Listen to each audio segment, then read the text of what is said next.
இந்த படத்தோட ஸ்டார்டிங் சீனில் ஒரு குட்டி பொண்ணை காட்டுறாங்க. அவன் அவங்க அப்பா அம்மாவோட அங்கே நடக்கிற ஒரு திருவிழாக்கு வந்திருக்கான். அங்கே அப்பா அங்கே இருக்கிற போட்டியெல்லாம் ஜெயிச்சு அவனுக்கான கிஃப்ட்லாம் வாங்கி தராரு.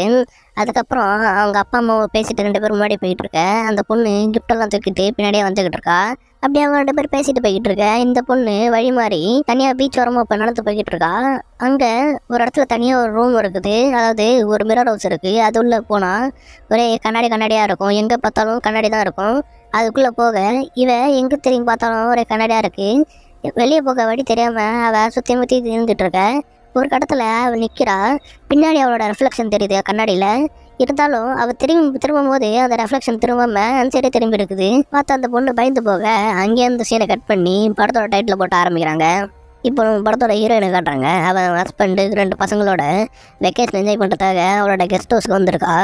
எடுத்து வச்சுட்டு உட்காந்துக்கிட்டு இருக்க. அப்போ நம்ம ஹீரோயின் அவள்